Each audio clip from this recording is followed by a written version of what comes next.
बिस्मिल्लाहिर्रहमानिर्रहीम। अस्सलाम वालेकुम नाज़रीन। तो नाज़रीन, आलू की फसल के लिए एसओपी दानेदार हमारे पास आ गया है। तो ये आपको दिखा देते हैं, इसका फार्मूला भी दिखा देते हैं। ये आप चेक कर सकते हो, एसओपी दानेदार यानी ग्रेनुलर फॉर्म में है। इसके अंदर 50% पोटाश है और फिर इसके अंदर 17.5% सल्फर है। दानेदार फॉर्म में है। इसके दाने भी आपको दिखा देते हैं। जमीन की तैयारी में 12.5 kg ये आप आलू की फसल में इस्तेमाल कर सकते हो।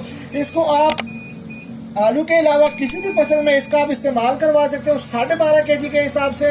तो ये माशाल्लाह बंटी के नाम से, जो कि हमारा अपना इदारा है और ये बाकायदा पाकिस्तान स्टैंडर्ड जो इदारा है उससे अप्रूव शुदा है। माल की गारंटी ये पूरे पाकिस्तान में किसी भी लेबॉरेटरी से इसकी आप लैब करवा सकते हो। अगर आप पैदावार बेहतर करना चाहते हो, फसल का साइज बढ़ाना चाहते हो, तो आप इसका के इस्तेमाल करके अच्छे रिजल्ट हासिल कर सकते हो। पूरे पाकिस्तान में माशाल्लाह ये माल वीडियो के थ्रू भी जाता है और आप यहाँ से भी ऑर्डर करके शॉप से भी आप माल लेके जा सकते हो। तो जमीन के तैयारी में ये आप हाफ बैग इस्तेमाल कर सकते हो। अगर इसकी वजन की बात करें तो 25 kg की पैकिंग में ये एक बैग अवेलेबल है, जो कि 2 एकड़ पे हम करवा रहे हैं। यानी एक बैग 2 एकड़ पे आप करवा सकते हो। तो स्क्रीन के ऊपर चलते हुए नंबर पे रब्ता कीजिएगा 325 25 66 99 2। इस नंबर पे रब्ता करके आप अपना ऑर्डर बुक करवा सकते हो। जी शुक्रिया।